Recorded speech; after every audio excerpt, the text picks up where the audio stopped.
Hello YouTube, welcome back to my channel, and in this video I'll be giving you my first 48-hour impressions on the Lenovo P2 and the Samsung Galaxy S7 Edge running Nougat 7.0 in the UK. Now those of you who follow me on YouTube, I'm sure you must have seen the unboxing on the P2 already guys. If you haven't, please go and check it out. However, like I said, in this video specifically we'll be talking about how I feel about the phone in the first 2 days or 48 hours. Similarly on the S7 Edge guys, those of you who follow me on my social media links like Google+, Instagram and Twitter, I'll be keeping you guys informed all this time ever since the Nougat update hit the S7 Edge. So it's been 48 hours since I've been using the S7 Edge, so I'll be talking about the performance, the battery life and in general how I feel about the phone. So guys, without wasting any more time, let's quickly get started. So now let's start off things with Lenovo P2, which is the new phone by Lenovo. The phone comes with Snapdragon 625 along with 4 gigs of RAM. Now I've been reviewing the Huawei Nova Plus guys, which comes with the same chipset 625 but 3 gigs of RAM and is priced at around £400. And the Lenovo P2 is priced only at $199 and also comes with an extra gig of RAM, which makes it 4 gigs of RAM. So if you were looking for a budget phone at a reasonable price, I think Lenovo P2 is definitely the stronger among the two. Okay, so also let's talk about the performance of the phone in general. How do I feel? With 4 gigs of RAM, Snapdragon 625 guys, the performance has been top notch. I mean, the Huawei Nova Plus was already, impressing me so much with the performance that I've been doing lately, but this phone is also very fast. In fact, a bit more faster than the Huawei Nova Plus because it's got an extra gig of RAM, which obviously helps the cause. I've been using it as my daily driver and so far everything is smooth. I like the UI as well. It's very stock-like, very simple, and that's why the phone runs very smoothly with 4 gigs of RAM. So let's talk about the battery life because that's the main feature of this phone. It's got a massive 5100 mAh battery inside. So how's the battery life been so far? To be honest guys, I found it very hard to kill it. It took me nearly 2 days to finish it off, but I've taken some screenshots, so I'll show you in a moment how the battery life has been like on this phone. And keep an eye on the screen on time guys, because it is amazing. Okay, so let's get into the first screenshot here. As you can see, the battery was down to 61%. Let me just bring it closer to the camera. You guys can see, let me just focus it. There we go. As you can see, it was down to 61% and I got a total screen on time of 4 hours and 22 minutes from the Lenovo P2, which is not looking too bad. Obviously, from such a big battery, you do expect good screen on time. But the good thing is, the screen is only 5.5 inches and it's a full HD Super AMOLED panel, so that definitely helps as well. Okay, going further down, you can see, like I said, 4 hours and 22 minutes of screen on time with the battery down to 61%. Now here I was testing the standby time. The battery was at 54% and at 9:21 on 19th of Jan, I left it alone. And then when I checked it at 15:10 in the afternoon, the battery had lost only 1%. As you can see, it's 53%, which is again not too bad. So the standby times are very good, not looking too bad at all. Further down, battery went down to 50%. I took another screenshot and by then I had almost 5 hours and 51 minutes of screen on time, which is again very nice, not looking too bad. So with 5 hours, almost 6 hours of screen on time, around 50%, I had very high expectations. I kept on using the phone further down guys. You can see 5 hours and 51 minutes. This is the graph showing you the way I've used the phone. Okay, the one thing which I also found very amazing on this phone is that you can record at 4K as well. When I was going through the camera settings, I found out that you can record in Ultra HD. That's why I took a screenshot. I thought I'll show you guys. This phone can also record 4K, which is I think the very first for a budget phone in this price bracket. I've never seen a phone this cheap recording 4K footage. Okay, again I tested the standby time 3:52 on Friday the 20th of Jan, and you can see the battery was down to 20%. And then when I checked it in the afternoon, just past 5:12, the battery was still at 20%. So in about 9 hours, it had lost nothing at all whatsoever. So once again, well done with standby times guys. Lenovo did a good job and very well optimized. Okay, eventually the battery went down to 5% after lots of hard work, lots of heavy usage. I was trying my best to kill the phone and it was one of the hardest phones I've ever had to use in battery to kill. Eventually, after using it for almost 2 days, 1 day, 13 hours and 26 minutes with heavy usage, not moderate, heavy non-stop usage, I was able to achieve a total screen on time of 11 hours and 30 minutes guys. It's amazing. This is the best screen on time I've had on any phone so far. Never ever I've had this kind of screen on time on any phone ever since I've started reviewing the phones. And even back in the days when I used to buy phones, I never had 11 hours and 30 minutes of screen on time. The most I had was about around 8.5 hours, and that's it, not more. So the battery life has been fantastic as expected, because obviously we have got a mid-range, like I said, 625 Snapdragon along with 4 gigs of RAM and a huge battery, only a 1080p screen, and also Super AMOLED, which also obviously helps the battery life. With this bigger battery, obviously you want to know how long does it take to charge the phone. So at 5% I started charging the phone with a boxed 24 watt rapid charger. At 15:03 the battery was at 5%, and then at 17:07 the battery was fully charged. So it took me just around 2 hours approximately to charge it from 5% to 100%. If you're going to be charging the phone say around 15% or 20%, then hopefully you will get the charging fairly quicker. Now it's not too long for a big battery, because if you've been watching my videos with the Honor 6X battery video which I put on last night, and also the Huawei Nova Plus battery video, I showed you in both the videos that it took 2 hours for me to charge 3340 mAh battery on both Nova Plus and this Honor 6X, whereas it's taken me the same time to charge a bigger battery which is 5100. So keeping in mind the battery is big, the charging time is pretty much the same as we had for the smaller batteries, so I think it's not too bad. But if you, like I said, start at around 15%, 20%, it will take you even less than 2 hours before you can have this 5100 mAh battery charged in no time. So not looking too bad. So battery wise the phone is a champion, guys.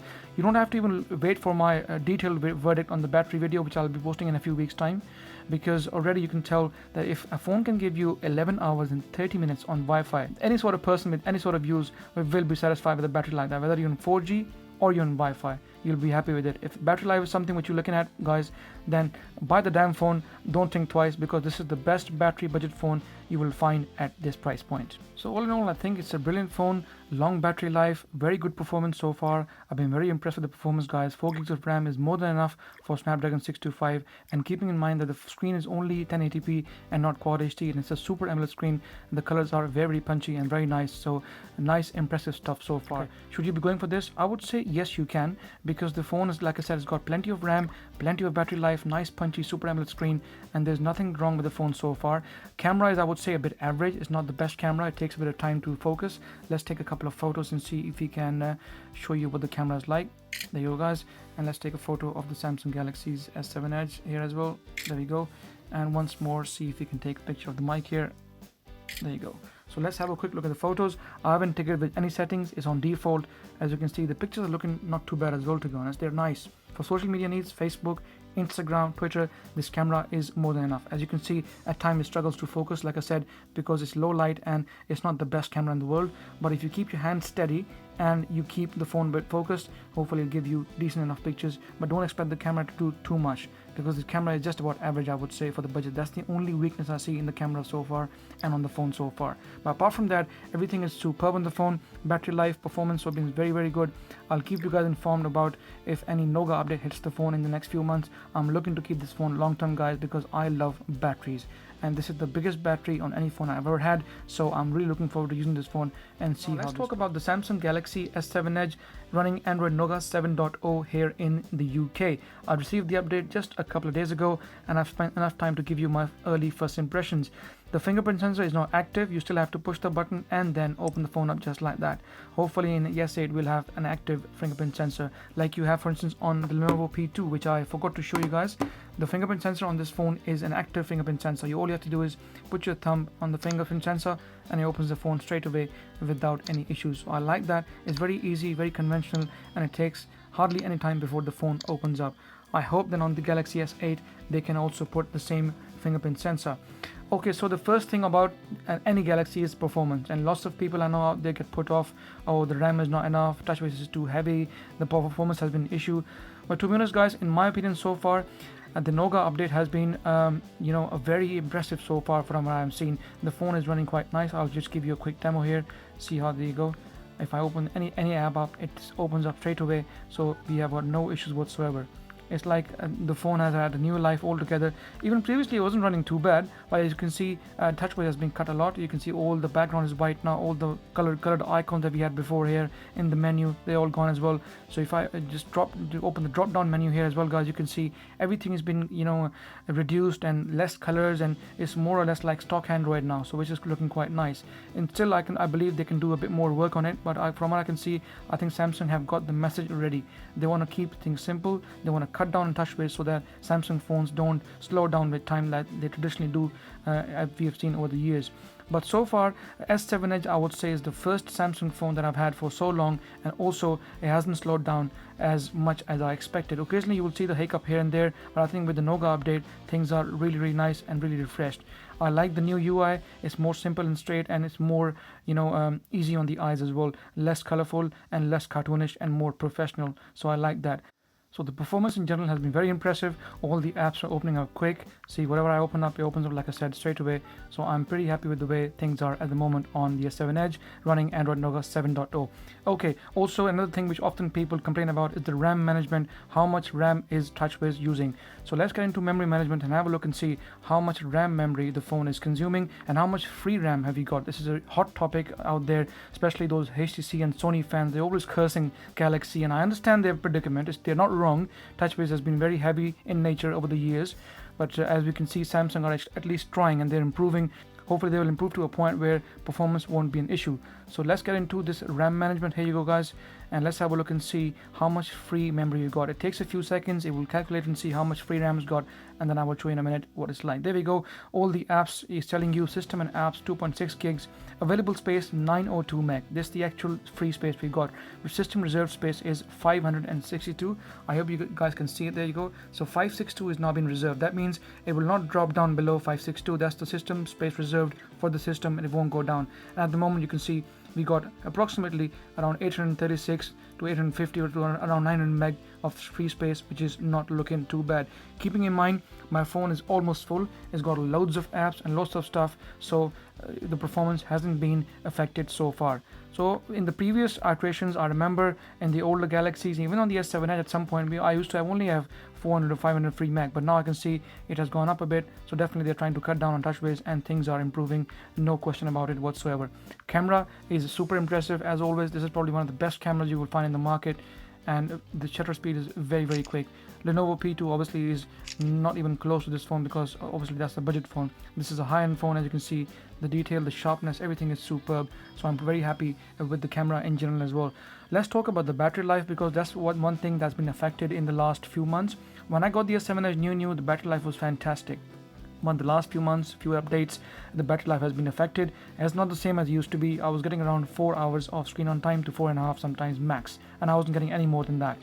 So what they done now this time is that they have optimized the whole experience. So I'll tap into settings, and from here you go into device maintenance. Right at the bottom it says performance mode. So you tap here, you can see they've given you different modes: gaming mode, entertainment mode, and high performance mode. However, at this point of time, it's optimized. What that means is they're trying to give you a balanced battery life and screen resolution for your everyday use. So if you tap into settings here, guys, you can see the native resolution has gone down to full HD as well. That means less pixels and a better performance from the Exynos chipset, and also the RAM memory. So this is clever thinking by Samsung. They knew the screen was consuming too much battery life, also so many pixels for the CPU to move, and it was affecting the performance, so they have reduced it down to full HD. This is one of the reasons why OEMs like HTC and Sony on lots of their phones are still trying to stick to 1080p, because Quad HD, as much as we like it, we all know that it puts pressure on the battery, puts pressure on the CPU, and also puts pressure on the performance and the RAM management. So it's better to have a choice instead of being forced to use Quad HD and then people start moaning about battery life. So I think it's a very good and clever move by Samsung to keep performance and battery life under check. So as a result, the battery performance has also improved. Let's get into settings again. I think device maintenance once more, and then go into battery. I've only charged the phone once, guys, today, and since then I haven't put it on charge. So let's have a look and see what kind of battery life I've got so far out of the phone. So estimated usage time has been 21 hours so far. Sorry, the usage time remaining is 21 hours so far. I've been using it for 18 hours and 23 minutes. Okay, so let's have a look at the screen on time now. My brightness, by the way, is around 50 to 60%. At the moment it's full, but normally it's around 50 to 60%. So let's have a look and see. I've been able to get 3 hours and 27 minutes of screen on time with battery down to 43%. So this is the old Galaxy S7 Edge like it used to be back in the days, guys. So the battery life has now come back. The legendary battery life from a huge battery inside has now come back, but at a cost. And the cost is that you have to keep the resolution at Full HD 1080p. If I was to increase it to Quad HD, I'm sure the screen on time will probably vary and change. I will be testing this, guys, and I will let you know in the next few days how the battery life is if I was to take the resolution all the way up to Quad HD. But from what I can see, living in on Samsung's default optimized settings, I'm getting a very good screen on time, and hopefully this will get me close to 6 hours by the time the battery is down to 5%. So battery life has definitely improved, but at a cost. If you keep the system the way Samsung have optimized it and not tinker with it, it will give you good battery life. And I can see that's why the performance has also been improved, because the overall resolution has gone down and obviously helps the system to run more smoothly. So all in all, the performance is fine and Nougat is settling down really well. The battery life is fine. As long as you're ready to stick to Samsung's standard optimized settings, I'm sure the phone will have no issues whatsoever. So guys, if you like my video, please give me a thumbs up. Any questions, please feel free to ask me in the comment section. Anything about the Lenovo P2 or the S7 Edge, and I will keep you guys informed in the next few days. And please subscribe to my channel, guys, as it helps, and I shall see you in the next video.